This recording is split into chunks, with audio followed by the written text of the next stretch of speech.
very exciting to have some kids with us tonight. We're looking forward to a very exciting evening here at the Marshfield School Committee meeting of Tuesday, December 2nd. Mrs. Bozerski, if you could please call the roll. Mrs. Dargan? Here. Ms. Stepson? Here. Mr. Greer? Here. Mr. Costello? Here. Mrs. Brayton? And Mrs. Brake cannot make it tonight. If you could please rise and join me for the Pledge of Allegiance. I pledge allegiance to the flag Of the United States of America and to the republic for which it stands, one nation, under God, indivisible, with liberty and justice for all.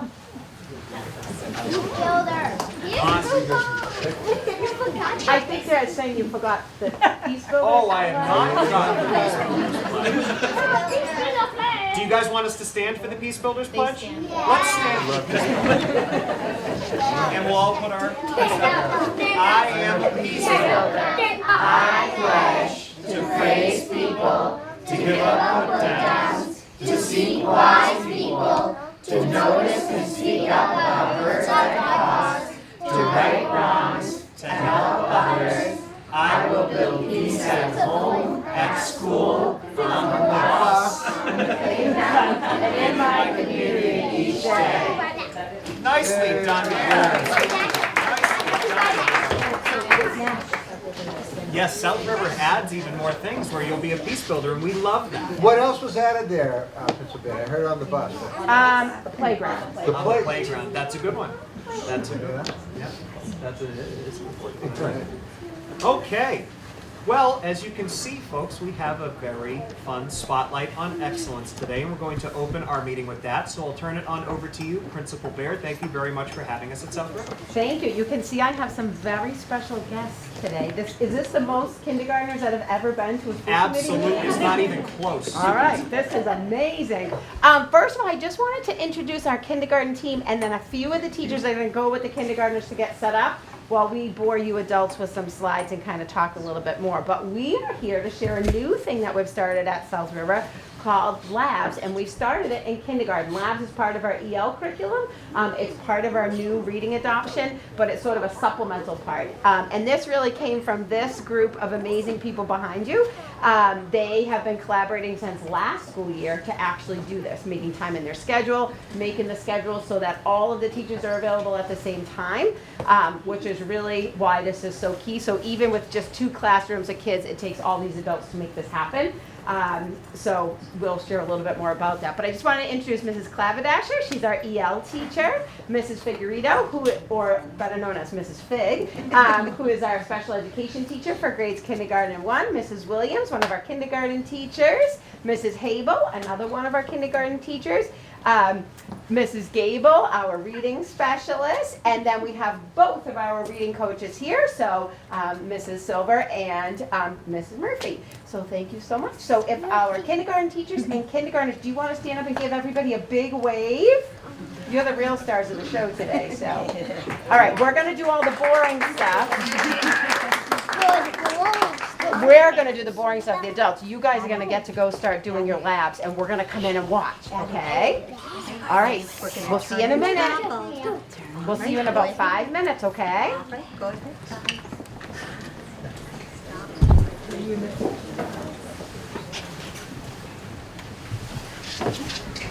All right, so I'm sorry, this room is like really tricky for, we're just going to have to turn and You make do turn with and the building travel, you got. as we say in kindergarten. All right, take it away, Mrs. Fitt. So Yeah. we first decided to do these labs after Mrs. Gable and I were doing a co-treat working on kids who were kind of struggling with their literacy skills. And everything was like hands-on, multisensory, but it still kind of felt like there was something missing. It was really hard to keep the kids' attention for the sustained amount of time that we had them. So what we really kind of talked about was that that play is the piece that's been missing for us in our early childhood education. And when we talk about why play is important, there's books and I could talk and talk and talk and talk. But what I kind of wanted to just share with you is a few ways that play is really important for developing early literacy skills. And to quote Mr. Rogers, he says, play is often talked about as if it were a relief from serious learning, but for children, play is serious learning. Play is the work of childhood. And when children are playing, they're building their oral language skills. The role playing that they do helps them develop their expressive language skills. It also, when they do imaginary play, it develops that symbolic thinking that we need for math and for letter and sound association. It enhances their executive functioning skills because they have to plan things out. They have to follow rules. It promotes their print awareness because we have menus and labels and signs. It encourages their sequencing skills. Also, most importantly, is it builds those social communication skills that children don't have a lot of opportunity to work on when we're working with curriculum that is more teacher driven. It supports their fine motor development because they're manipulating small things. In our labs, you're going to find out we're doing cutting, ripping, gluing. It builds their background knowledge. And then in general, it just increases their engagement and they're more ready to learn. So those are just a couple of the ways that play can really help children to build all the underlying skills that they need to really access the curriculum that we're putting forward to them. So this is me. I'm all the way over here. So like Mrs. Biggs said, we worked really hard to collaborate and we worked collectively to support students in small pockets.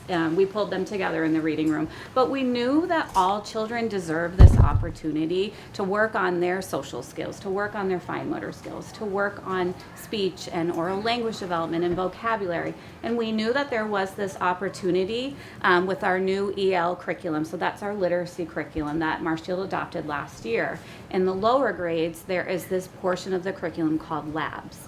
And it's play-based, it's intentional. When you go and see the work that the kids are doing tonight, it looks like it's all play. You'll probably wonder what's going on here. They're working with toys.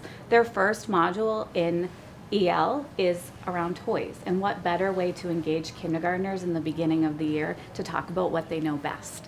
And so you'll see kids in the engineering lab where they are gluing and cutting and trying to get scissors to cut thick pieces of cardboard or manipulate strings to become the body or the arms of a robot. You'll see kids talking about different attributes of toys. So everything is really play-based, but it's intentional play-based, and they love it. I get to go into Mrs. Williams' class 4 days a week. Wednesdays are tricky because they're the short day, but every time I see her students in the hallway, they say, "Are you coming today? Are we doing labs today?" It's what they care about, and they love this part the most. So we're thrilled that everybody at South River is on board. We kind of talked about, hey, this is our opportunity, here's how it could look, and we're trying it out, and it couldn't be better. So come over here so I'm going to turn again. I think that when we started talking about this last spring, and Emily was able to incorporate it into the schedule, that in and of itself was nothing short of a miracle because we have so few minutes in the day. So to actually decide that this was paramount to the success of kindergartners really laid the groundwork for trying it out, seeing how it goes so that we can expand it across the district. And just a couple pieces of why labs are so important to us. This is kids' opportunities to expand their literacy skills through oral language. So through their sharing and through their conversations that they're having through this play-based experience, which like Caitlin said is very intentional, they are actually learning how to partner with each other, and that's also building their literacy skills. What you'll see here is that there's a lot of opportunity for practicing new vocabulary, and that vocabulary is what they experience in a lot of their read-alouds through their literacy lessons throughout the day, their knowledge-building lessons. So when we're infusing this new vocabulary, they're then able to use it through the play-based labs. And not to bore you with all of my crazy literacy little pieces of evidence here, but vocabulary is the largest indicator of reading comprehension success. So when they're able to use all this oral language and build their vocabulary, it in turn is going to set them up for reading comprehension success for years to come. So the fact that we can actually create opportunities for them to rotate through different areas where they're not only using the vocabulary that they're hearing from their teachers through read alouds, but we're also giving them the opportunity to use it with their peers. And we know that kids learn best when they're actually doing. So by learning about it in their knowledge building lessons, but then actually having the opportunity to manipulate and have some tactile experiences, that's actually closing that comprehension loop for them. Tonight you're going to see a little snippet of our labs in action, but there's a little bit that goes on behind the scenes too in the classroom when we're going through our lab block. We start with every time with a song to kind of kick off what we're learning about. Right now it's about toys, and it connects directly to our EL literacy as well. And then we always read a story. Our stories connect also, but sometimes we'll give the students a focus question, like we might say, let's pay careful attention to how this character is using their imagination with this box that they're building with, and then we can refer back to that when we're in the labs also. Then we set our intentions for the day or our goals for the students, what they're going to go off and do, and then we break off into our labs. There's 2 lab groups going in the classroom at the same time. The students spend about 10 to 15 minutes in a lab, and then they switch. In the labs, when we first started, we always start off with a launch. And we were so fortunate because we were all able to go into the classroom. So there was 4 adults in there for the launch. And we really were teacher facilitators at that point, really kind of showing how to kick it off. But then we slowly are pulling back, and it's really going to be the students working together. We always discuss things like, how are we going to use these materials? And what do we do if we both want to use the tape at the same time? Little problems like that seem easy for us to solve now, but it's tough when you're 5 and 6 years old working through those problems. Then we all get back together at the end, and the students reflect on what they did. Like, what was your favorite part? Or what did your partner build? Things like that, where they come back and they share what they did in their labs.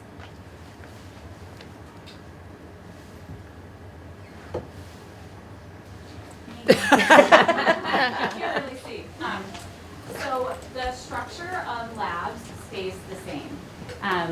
Throughout the entire year, we'll invite kids to go to the Imagine lab, to go to the Explore lab, the Create lab, and the Engineer lab. However, what they're doing in those labs changes depending on what the theme is that they're working on in EL. So right now, like I said earlier, it's toys, but on Thursday of this week, we're switching over to weather. And so right now in the Engineer lab, you'll see students have made dirt bikes out of various materials, but soon they're going to build structures. Mrs. Baird has some really fabulous ideas, and so we were thinking of building structures that could be weatherproof, so we'll be bringing hair dryers in from home, and they have to not collapse under the strong winds from a hair dryer. But it could be really fun to go outside the way that, like, I grew up playing by the creek with my friends in the neighborhood, my brother and sister, and we would just build. And so thinking kind of outside the box within this structure, how can we give kids opportunity to work on all these various skills in ways that they haven't had the chance to do in school. And so we're pretty excited, but the structure stays the same. What happens changes a little bit. And so your kiddos will come home throughout the year talking about toys, talking about weather, talking about living things and trees.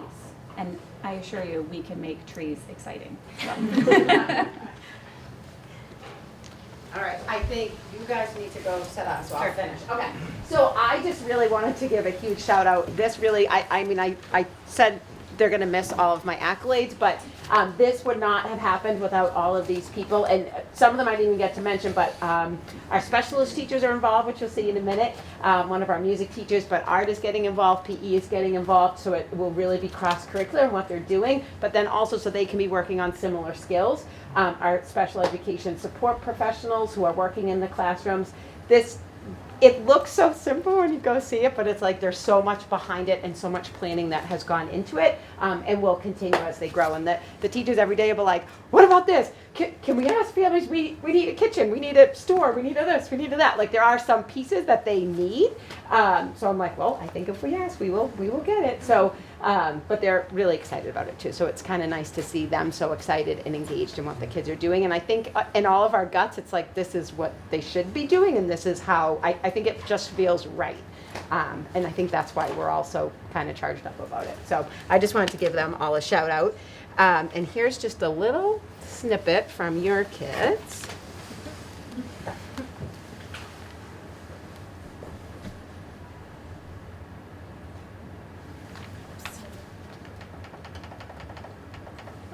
Hold on, not my. Oh, The sorry. dollhouse, and I also like playing with my friends, and also Sorry, one second.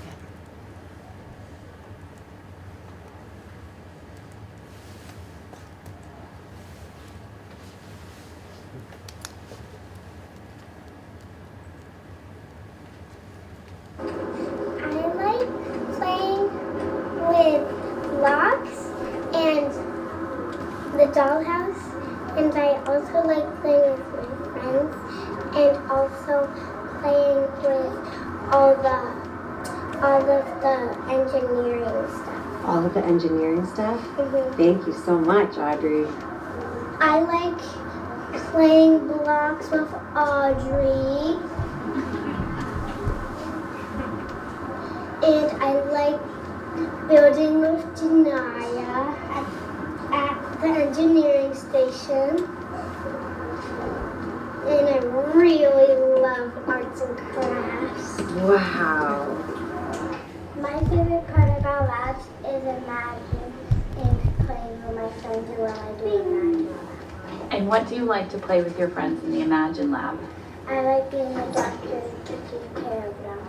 A doctor and taking care of your friends.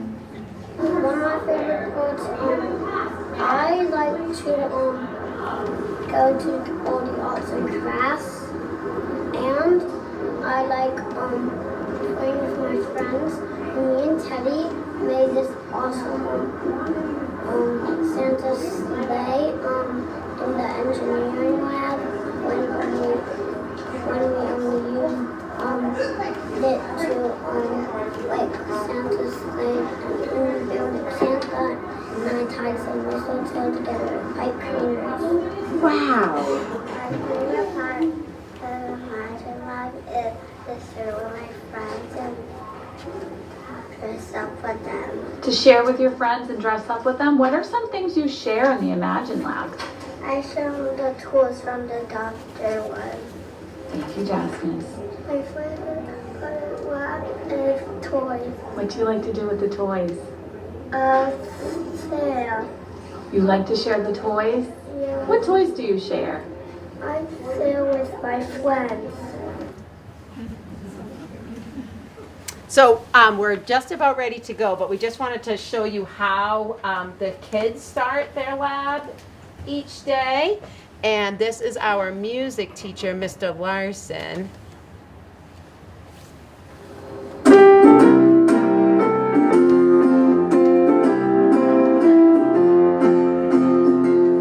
Oh, it's time to talk and learn in labs. Imagine, create and explore, engineer, research and more. So the kids sing that every time in each module. That's pretty He's got a sweater. yeah. Well, and sometimes there's 4 of them playing in his video, so it's quite impressive. So, if we want to head out, we're gonna go. You can just follow me to Mrs. Williams' class. We can kind of just feel free to like go see what the kids are doing and explore. And I'm sure it'll get silent when we go in there. So. Well, first of all, under the open meeting law, I'm informing the public that this meeting is being videotaped by Marshfield Community Media. If anybody else is taping this meeting, either audio or video, please notify us of such at this time. Seeing none. Student representative report. Hi, Sophia. Hi. I hope you all had a great Thanksgiving. You too. Thank you. For some old business, the high school pep rally went very well. There was a lot of participation seen throughout all 4 classes. Unfortunately for the seniors, the junior class won, but every grade needed to go. Some upcoming events. So December 9th from 6 to 8 p.m. DECA will be hosting their 3rd annual Shop Local Night, which is sponsored by the Marshfield Chamber of Commerce. The MHS winter concerts are coming this week, so on Wednesday, December 3rd, the concert band and the jazz band will be performing, and on Thursday, December 4th, the chorus and the orchestra will be performing. And both events are at 7 p.m. in the auditorium. Winter Athletics had their tryouts this week, as well as the Theatrical Society, which has their auditions for the Winter Festival play. I know the high school looks forward to their entertainment this winter. From now through December 18th, Key Club is assisting the Kiwanis Club with their annual Christmas tree sale at the Marshfield Fairgrounds. And I wanted to talk about something that I was passionate about this week. I had a little inspiration. And I just want to say that I appreciate that Unified Athletics has been embraced by our community, and I'm incredibly proud of my teammates and appreciative of our coaches and support. That's awesome. And we're incredibly proud of you for all of your work doing that. So I think that's a round of applause. And also all of those prize week activities that you had a lot to do with. I know that you're very involved with all of that stuff, but that unified, that game was awesome. I think I saw Sophia about 10 times. Yes. Do you, like you live at Marshfield High School. It was like I'm like, she's here again. Yeah, there she is. Yes. Great. Yes. Thank you guys so much. Thank you. We'll see you next time. Yes, you will. Thank you. Bye. Okay, I'm going to move informational to the end. I think everybody would, Yeah. right? So we can just, and we'll do the minutes at the end as well, Mrs. Przerski, and we can just do our 2 new agenda items. We'll start with the AFS short-term exchange request. Hello. Hi. How are you? So I'm here, my yearly visit to request permission for AFS members to travel to Roosevelt High School in Wyandotte, Michigan. I'm hoping to go the end of January, beginning of February. Leave on a Thursday, return on a Sunday, as we always do. I've been to this school 3 times, I think, but obviously the kids are cool. So we're hoping to go there and go to their school and visit the area, and they will come here in turn the following month or so. So that's our national exchange that we do yearly. Normally I have students with me to tell you about how fun it is, but it just, with everyone's schedules, this was like kind of quicker than I thought it was going to be. They wouldn't have fit in their venue. I don't know where they would have been on, but Yep. anyway, so I don't know if you guys have questions. Many of you already know about this, but you know, here every year. Yes, this is an It's annual. probably longer Right. than most of you. But Yeah. Mr. Greer's uncomfortable that it's too close to Canada. yeah. Does anybody have any questions or comments, actual comments? I know you always have a question you'd like to ask about the trip, if you'd like to ask it. Go ahead. Yeah, free and reduced students. I can't hear you. Free and reduced lunch. Free reduced lunch students. There are no kids there. We raise money during the year to defray the cost. They sell chocolates and bake sales, and that money is taken off of the price. They just pay for the tickets. Nice. Okay, so you if somebody was on free lunch, you would pick up the cost. We would find a way to raise more money to cover that person. Yes. Yes. Exactly. Motion approved. Okay. Any other questions or comments before I accept that motion? Go ahead. I just have one kind of strange question. Will you, when you're there, have any time in the city of Detroit? Yes. By chance? Yes, Okay. we will. I was just there for a For work sure. trip and had never been, and it was Yeah. a beautiful city It and is. tons of We art usually, like, museums, really- and it was fantastic. Yeah, they straight up museum. Yeah. I went last time. It's beautiful. Fabulous. And we used to go also to the Greek neighborhood. Yeah. Okay, Great. so I'm gonna stay standing. Is that okay? That's Is that totally okay? fine. Is Yeah, that because good? you could probably head out the door in just a second if you'd like to. Any further questions or comments? Okay. Mr. Greer has made a motion to approve the AFS exchange trip with Roosevelt High School in Wyandotte, Michigan. Yes. Is there a second? Second from Ms. Stetson. All those in favor, please signify by raising your hand saying aye. Aye. Opposed, abstaining. Have fun. Thank you. 400. And then we will move. Yes. Oh, yes. Oh, wow. Okay. Right. Oh, duh. But I also have. Yeah, we'll help. We're gonna ask that you walk I out have and come cheers. back. Yes. Leave and come back. Right. No. Just one question for the next one. Yep, the foreign language trip is our next item. I see we have 2 other foreign language staffers here, including the department head. Hi. So I'll turn it on over to you folks if you'd like to explain that trip. All right, so this is the New York City trip. We've done it since 95, 96. We take the kids, the seniors, in language study to New York City for the day, and we visit the Museum of Modern Art and arrange educational, interactive. It's not really a museum tour. It's they're group discussions. It's geared towards what we want. It's geared towards what we're doing, and you know we have an art culture curriculum within the foreign language program, and so we really target artwork that they've studied, Frida Kahlo, Diego Rivera, those artists, and they get to see a lot of those firsthand. And then we have time in New York City, which, believe it or not, some of our kids have not been to. We've transitioned in the last 5 years, I believe, over to taking Amtrak. We felt it was safer than the bus. Sure. Some of the bus rides got a little scary. Far more comfortable. So that's been great. And as far as Richard free and reduced lunch, we do keep an eye on those kids do and have take one care of that is them when we going have for one free. this year. Yeah, I was both through the we're same always question. cognizant of that. So Yeah. we built it enough that we have. We always covered build in a little someone. padding for that too. Okay. And so that is, and it's just a wonderful trip and a wonderful tradition. This is our first time presenting it to school committee. We Yes. didn't realize it was part of the rules, but here we are. Well, it's We've probably been fine. going several years. Well, some So I- out-of-state trips do need to. Yeah, so I sort of made that this is a long-standing trip. It's Yes, a love trip, yes. but the school committee is supposed to approve any out-of-state Yeah. trip. So this comes from just probably me. Yeah, so it's just, I apologize, we've not been for this one. Don't worry, No, no. yeah, no it's- apologies. there's no Yeah. part, yeah. So when should we come in the future for the New York trip then? Like, should we request in September to come and see you Sure. for our December trip? Sure, or- that's fine. Whenever, yeah, it's just. Because that's when we plan it. Yeah. Yeah. That's when we get, we've always got principal permission too. Yep, yeah, whenever you'd like to do that Mm-hmm. in September, that would be fine. And obviously, it's a new thing for you guys that you have to come here, so don't worry about the fact that it's in 10 days. We're not worried about that at all. All paid for. Yeah, All that's, paid for. yeah, all paid for, everybody's ready to go. You want We're not that here to support, ruin the though. trip, you know? Yeah, Yeah. of course. It's And, just statutorily in Massachusetts, school committees do have to, by law, approve Yeah. out-of-state trips. There you go. And there are 40 students still. I forgot to include that. Okay, Well- so there's the three of you and then another No, there's, chaperone? well, there's 35. I'm sorry, students. 35. Okay. There's 40 entirely. Yeah. Gotcha. Okay, so you have 5 chaperones. Four. Okay, do you bring a It's 1 nurse? to 10. What? Do you bring a nurse? We do not. Okay.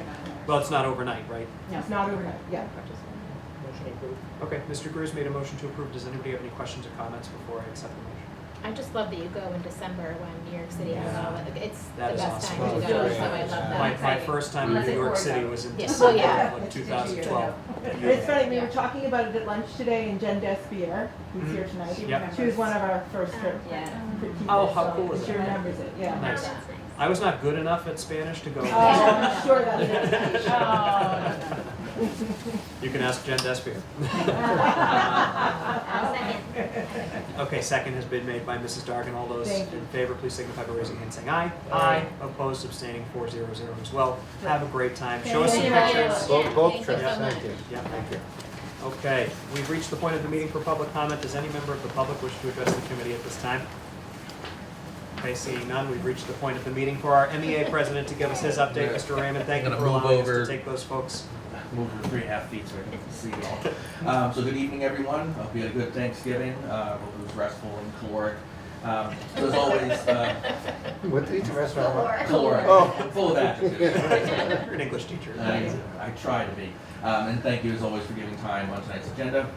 Tonight I'd like to briefly and very insufficiently recognize first grade teachers Donna Brady and Kim Pollard here at South River School. South River's own Kim Figueredo, who was here earlier, writes, quote, I would like to nominate Donna Brady and Kim Pollard, the first grade team. These two educators both embody what it means to be inclusive. I have worked with both of these teachers for many years, and although their teaching styles are very different, they both create a classroom environment in which all members are valued and appreciated for who they are. Donna and Kim open their hearts to their class and know that there is an adult, and every student knows that there is an adult that believes in them, while working to make sure that each child receives their potential, reaches their potential, academically. They both work to help students develop their self-confidence and self-love. When you enter their classrooms, you can feel members of the room are family. I feel extremely lucky to be counted as a member of each of these classroom families, end quote. It seems like an opportune time for me to remind members of the committee and the association alike, to share these messages with my colleagues, that although our new custom of above and beyond updates at these meetings are by this point becoming customary, we should not become complacent about or mute our gratitude for educators like Ms. Brady and Ms. Pollard. No fault could be found in you if the novelty of these little messages is wearing off, but plenty could be found if anyone in our community took those recognized for granted. Thank you for your time and for duly considering what's best for the student and staff of Marshfield. And again, hope you're doing this. Thank you very much, Mr. Raymond. And could not be further from Yes. quality. Yes. We love it. We love it. Please continue this. Yeah. Thank you. Thank you. I'm going to go to minutes and then go to the informational updates if everybody's okay with that, and then we'll wrap up what might be our quickest school committee meeting ever. The minutes for the 7th, the regular meeting minutes of October 7th. Mr. Greer's made a motion to approve. Yep, October 7th. I'll give everybody just another minute. I'm sure we've all reviewed them. Yeah, they didn't set it I don't know if that needs to be in minutes. I think that's just a given. Wait, what did you say, Rick? It's not in the minutes that he's afraid of Laura. Careful though, we're getting these minutes. Yeah. Yes. I think it's just a given. I second. Okay, second been made by Mrs. Dargan. All those in favor, please signify by raising your hand saying aye. Aye. Opposed, abstaining. That's 4-0-0. Mrs. Pazerski. We have the executive session minutes as well. So those, you had approved previously. Okay. And then I noticed that I missed something. Okay. So they're amended. I gotcha. Okay. Motion to approve and release as amended. Okay, Mr. Greer has made a motion to approve and release the executive session meeting minutes of October 7th as amended. Is there a second? Second for Mrs. Stetson. That's a roll call. Mrs. Pazerski. Mrs. Dargan? Yes. Mrs. Stetson? Yes. Mr. Greer? Yes. Mr. Costello? Yes. Thank you, Ms. Pazerski, and all of us missed something. So apparently, so thank you for catching that. The athletics subcommittee minutes are in there as well. This is the parent body of the subcommittee. This body can approve those minutes, but are they in there Because for us? I wasn't sure about that. So I Okay, didn't we don't know- have to, we can, but that body also can. So we've been advised, well, I asked him actually, he said that we have to take minutes, but we don't need to publish them or approve them. As a subcommittee, okay, you have to have minutes available, right, if they're requested. So Yeah.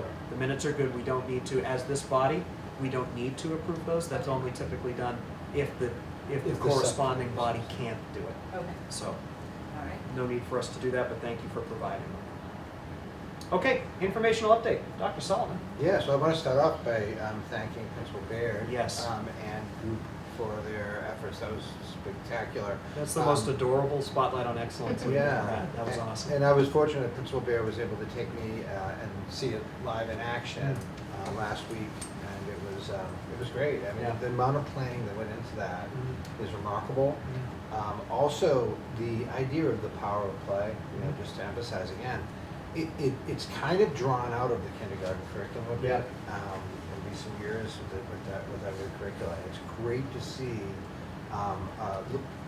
holding that paramount, because kids, they learn so much from, as you all know, from exploring and inventing and creating, and that big focus of our district has been how students are collaborating with each other at every level, and we've really been looking at that through our learning walks, and this is a great example of some intentionality in that. Yep. So I just wanted to mention that, and Yeah, thanks it our was awesome. public for it. It was really great.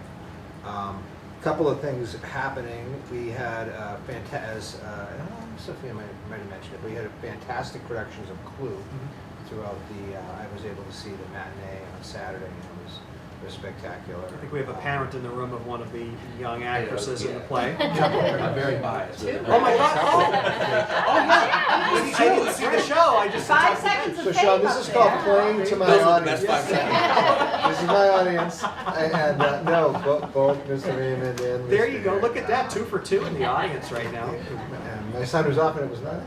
So, but it was spectacular. Just an amazing production. The set, I have to give credit to the folks who built the set, the students, and also Mr. Bug, who did a fabulous job with, of course, with Scanlon and putting the whole Yeah, thing together. in his first year doing that. A former student of mine. It Really? was, yep, it was an amazing set. The set moved and flowed with the actors, That's and awesome. their acting was spectacular. It was just a great production. Very, very much enjoyed it. The Thanksgiving game was a big success. The breakfast before has become a tradition where the senior football players, senior cheerleaders, the coaches. I'm lucky enough to be there as a superintendent. That's kind of watching the whole thing. But We appreciated that you were there because you came to our meeting next smelling like bacon and eggs. It was my new morning cologne. Yes, bacon and eggs. I did. I smelled like bacon and eggs the whole day because it was actually at the Blue Fish River Tavern. Yep. They had it there. They opened up Yeah. and did it. But it set the tone for, I thought, a wonderful game and a great celebration of that rivalry. And we were lucky enough to come on top this year. We have an SEL committee, a district-wide SEL committee, which is a spin-off of our Belonging team, which has met twice now in the last week, looking for a platform that we're going to use throughout the district. And there'll be a lot of sharing in that and field testing and filtering it through a lot of different groups, including students, before we choose the final approach. But I'm proud to say that it's being led by Dr. Martin, doing a great job, very research-based, and a very collaborative and comprehensive group of educators starting that searching team. So happy about that. We did have our no homework weekend on Nice. Thanksgiving, and that was brought to you by our staff. We did poll the staff to see what weekend they thought would be most advantageous for the students, and then we'll work within their very busy and often very complicated scheduling with assessments and so what. And they chose the Thanksgiving weekend, and we look at that as an opportunity for families to get together, and also knowing that that's a high stress time for a lot of people, and that maybe you didn't need that extra stress on you. So it was a very nice gesture, and I appreciated the staff supporting that. We have our second Belonging Builders Award that has gone out to, in this case it was, did I not bring it? Yes, Joanna Borges from Martinson. I'm from Furnace Brook. Our EL teacher, I was going to read it to you. Here it is. Our EL teacher and advisor to what Furnace Brook is creating. They're calling it the Empower Mentoring Program. And I'll read what Principal Casey wrote about Ms. Borges. Joanne Borges, FBMS ELE teacher and advisor to the FBMS Empower Mentoring Program, truly embodies the spirit of a belonging builder. Beyond her daily teaching, Joanne's leadership of Empower has shown how our school can be a vibrant, welcoming community where every student and staff member feels valued and connected. The program brings together English learners and former English learners with staff mentors, fostering a broad, inclusive community of learning and discovery. Whether that's cooking, playing cricket, gardening, or simply enjoying new experiences together, thanks to Joanne's initiative in securing an MEF grant, students and mentors have taken part in enriching field trips, like their recent visit to Plymouth Patuxent Museums, where they have explored and celebrated the cultural richness of our local region. By encouraging participation from all staff and creating continual opportunities for genuine engagement, Joanne has built a program where meaningful connections flourish and a strong sense of belonging infuses day-to-day life at FBMS. That's awesome. So a really great choice, and it's well written too. Yes, Casey very good. Yes, she So is. it was nice to be able to award her that this past week, and I'm continuing my work meeting with seniors. This is my 5th group meeting with seniors, and just getting their collective voice, getting to know them a little bit, and building in some sort of background information for me as we sort of move forward and try to look at our next strategic plan, and also informally gives me some background on what's going on in their worlds. So I love that. That's been great. The first 2 times I did it, I didn't realize they weren't volunteering for it. And so I was like, geez, they're kind of quite like, what? These kids volunteered. Now I realize they hadn't. Yeah. But now I just make a big, we give them muffins and they love it. Nice, there you go. If they don't love it, no, it's just a painful half hour for them. I think it's been useful. Nice. So that's awesome. That's it for my updates. Thank you very much. Ms. Scar. Just quickly, so tomorrow is a PD afternoon for preschool and elementary. So from a special education perspective, special education teachers and related service providers will work in job-like groups on their customized professional development plans. So I'm excited about customized PD. Earlier in the year, groups like special education teachers, MALC, ASD, or TSC teachers, related service providers, OTs, PTs, speech and language psychologists, social workers, they met and they developed focused plans for professional development afternoons that they created schedules and outlined specific learning activities that are tailored to their roles and are also aligned with district goals. So their plans are submitted and reviewed, and they can earn PDPs for their for the product that they create. So examples of focus areas for tomorrow's job-like PD sessions are special education teachers, Some will be exploring AI tools for data collection and instructional planning. Others will work on Wilson reading strategies and targeted intervention practices. Others will be using our Blue Map materials to continue to explore best practices for writing IEPs. Our TLC and ASD teams are going to work on best practices for supporting students with autism, including trauma-informed approaches. And they'll be using some resources that we gained through the Massachusetts Partnership for Youth. Our OTs and PTs have special subscriptions to websites where they can access very individualized plan for them in their roles.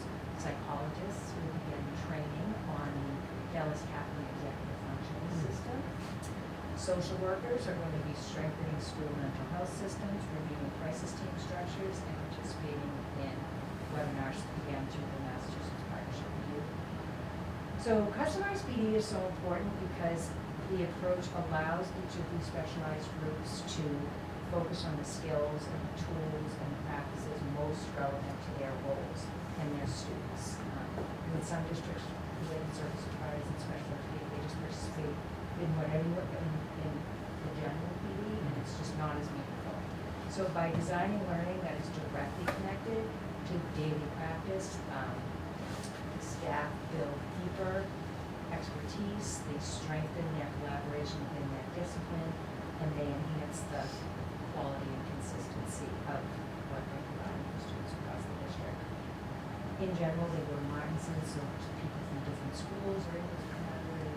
It's really great. So excited to continue this work tomorrow and proud that we're offering this professional learning gainer. And I definitely could have closed this without special deputy for all of her ongoing efforts to just organize this and to make sure that it's successful and that all those communities are available. And then just finally, a quick reminder about CTAC, so December 11th is the next meeting. The annual basic rights presentation, I will do that at Supplementary at 6:30 upstairs. And that same meeting will be voting for new CTAC officers. Awesome. Thank you very much. Mr. Miller.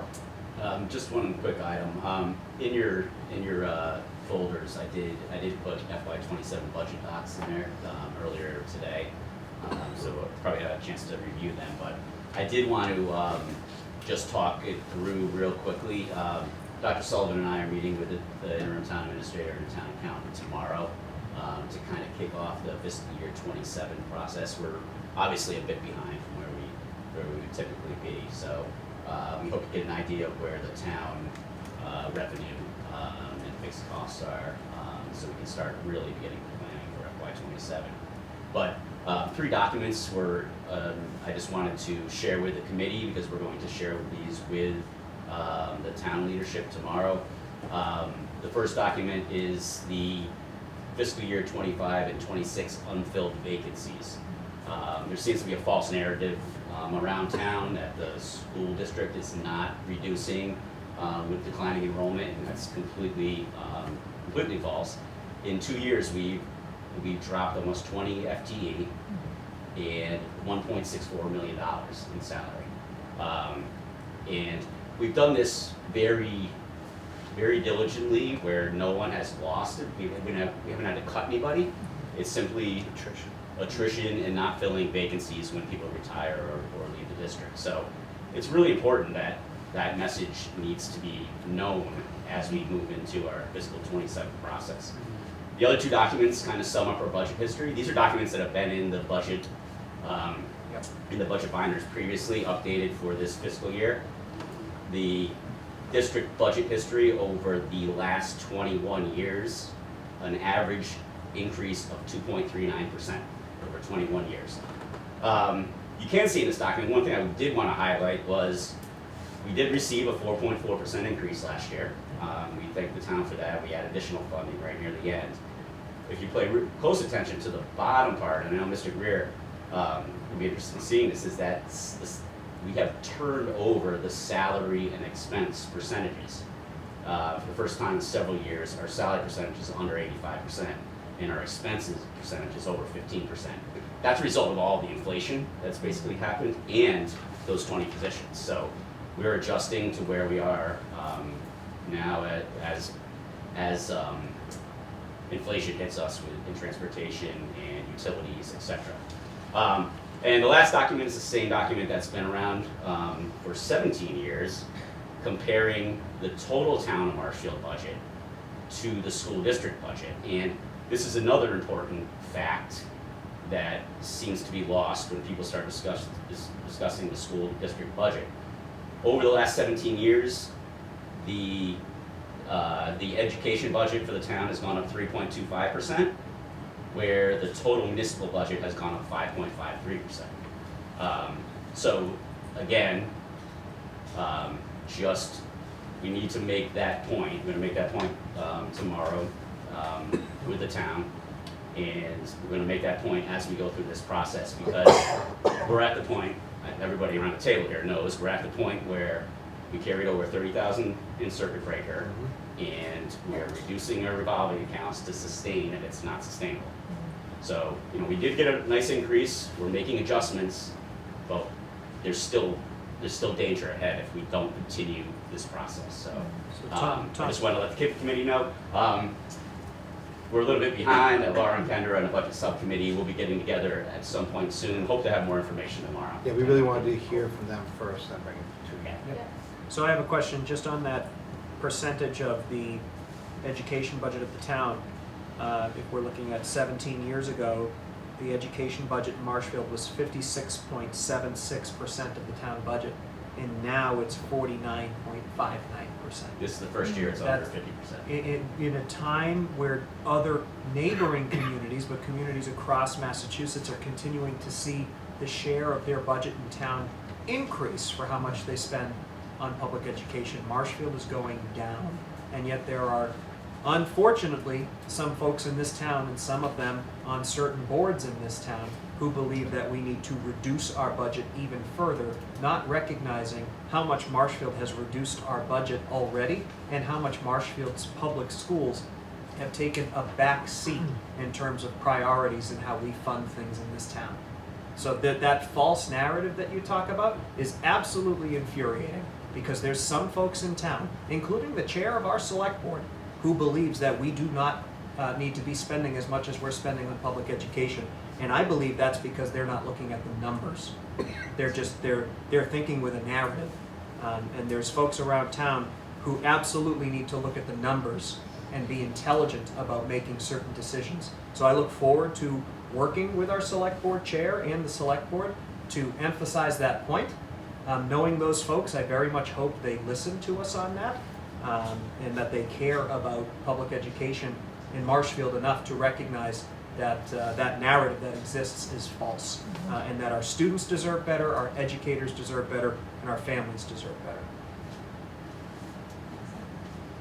So I appreciate all of your work on that. Thank you. Tom, thank you too for the unfilled vacancies list, because I do think there is that false information that because nobody has been let go, that nobody's been let go. Right. We don't publicize it and make a big deal about it. We've done it very carefully, very diligently, and other towns will say we're cutting 25 staff, and it's headlines. We haven't done that. And I don't think town you talking about? People need I think also people need to understand. Yeah, and sometimes when people hear unfilled vacancies, they think hiring freeze. Yeah. So that positions aren't being filled that need to be filled, and that's not the same. That's not true, right? And note that those cuts are impactful. They put pressure on our staff to do things that are now more difficult to do because they don't have the level of collegial support to do that, and it impacts our students. So those cuts were not made with, they were made with some hesitation and reservation, but we did it to be fiscally responsible, and quite frankly, to save jobs. I appreciate you guys for that. That's a big ticket item. Yep. So, moving forward, I guess this committee will continue to advocate to the best of our ability. And obviously there have been some things said in public on other boards that control certain finances throughout this town of where their head is at right now. And it's our job to educate and to go at that with an assumption of good intent, hoping that they are on the same page as we are in wanting to provide what's best for our kids. We're not trying to steal money from other departments around town. We all live here. We want what's best for police. We want what's best for fire. We want what's best for DPW. We want what's best for the senior center. We want what's best for everybody in this town. But the most important thing a town invests in is its future, and that's our students. And we can't continue to have our students bear the brunt of making fiscal cuts throughout this town. It's just not fair. And our teachers. And our teachers. Absolutely our teachers. Absolutely. Thank you. Okay, there's no further business before the committee at this time. I am unable to be at our next meeting on the 16th. I have a very important engagement with some family issues, so I will not be able to be there. Somebody will start it. Yep, I'm sure, and somebody will finish it. So I just it'll wanted go to add great. one quick thing. Yeah, please, go ahead. This is this is the time of the year where it's helpful to donate to the MEF, their giving campaign. Yep. So Yes. people could look into that, and if they have anything to give, they greatly help our district. Yep, well said, thank you. Okay, so our next meeting is the 16th. Again, I will not be here, so very happy holidays to everybody here, because I will not see you again in 2025. I look forward to continuing to work with all of you in 2026. So, is there a motion to adjourn? So moved. So moved from Ms. Stetson. Is there a second? Second. Second from Mrs. Dargan. That's a roll call. Ms. Pazurski. Mrs. Dargan? Yes. Stetson? Yes. Mr. Greer? Yes. Mr. Costello? Yes. Thank you very much, folks. Mr. Great.